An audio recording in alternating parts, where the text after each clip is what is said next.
Dunyo yana keskinlik girdobiga kirmoqda. So'nggi yangiliklar bilan kun tahlili kanalida tanishasiz. Epstein koalitsiyasi Eronning ilmiy markaziga zarba berdi. Eron Qizil yarim oy jamiyatining xalqaro va gumanitar masalalar bo'yicha o'rinbosari Tehrondagi Shahid Beheshti universitetining lazer va plazma ilmiy tadqiqot institutiga, shuningdek, universitetning qizlar yotoqxonasiga Isroil va AQSh tomonidan aviazarbalar berilganligini ma'lum qildi.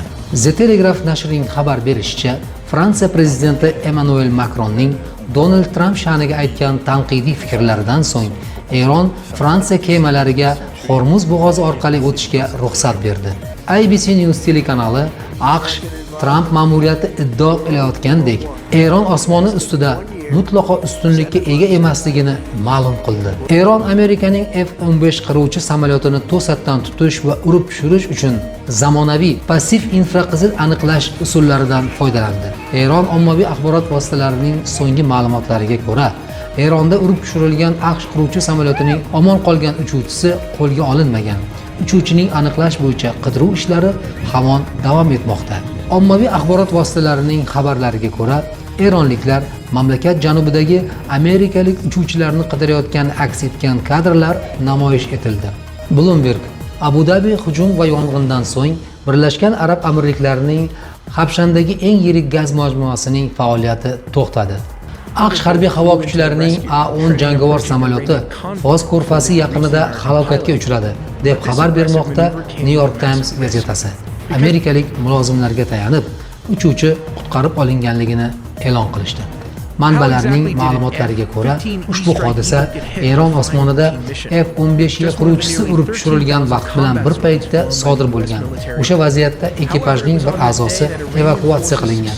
Ikkinchisining qidiruv ishlari hali ham davom etmoqda. Birlashgan Arab Amirliklaridagi neft konlarida dron hujumlaridan keyin yonayotgan neft konlarining videolari aks ettirilgan lavhalar ijtimoiy tarmoqlarda keng ommalashdi.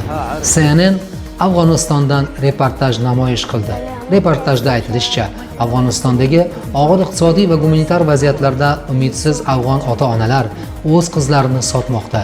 Qayd etilishicha, oilalar tirik qolish uchun yosh qizlarini sotishga majbur bo'layotganliklari aytilmoqda. Bu yerda gap yosh qizlarni, ba'zan 8-12 yoshli, kelajakda turmushga berish sharti bilan boyroq oilalarga ullash haqida ketmoqda. Olingan mablag'lar evaziga oila a'zolarini ochlikdan omon qolishga harakat qilinmoqda. Amerikaning The Insert nashri Eronga qarshi mintaqada boshlangan urushdan beri yuzlab amerikaliklar o'ldirilganligini va yaralanganliklarini tan oldi. Ba'zi ma'lumotlarga ko'ra, yo'qotishlar soni 750 kishidan o'tdi. Eron bilan urushda amerikalik harbiy xizmatchilar orasidagi o'lim va yaradorlar haqidagi ma'lumotlar qattiq senzura qilinishiga qaramay, The Insert nashri tegishli statistikalarni e'lon qilib o'tdi. AQSh va Isroil Erondagi Qizil yarim oy jamiyati omborlariga zarba berdi. Bushehr provinsiyasida Eron Qizil yarim oy jamiyatiga tegishli insonparvarlik yordami omborlariga zarba berilgan. Xalqaro Qizil Xoch va Qizil yarim oy jamiyatining federatsiyasi ma'lumotlariga ko'ra, quyidagilar yo'q qilingan: gumanitar yuklar bo'yicha 2 ta konteyner, 2 ta avtobus, favqulodda vaziyatlarda harakat qilish uchun maxsus texnikalar. Sizning bu boradagi fikrlaringiz qanday? Izohlarda albatta yozib qoldiring. Mehnatlarimizni baholash maqsadida like bosib obuna bo'lishni unutmang.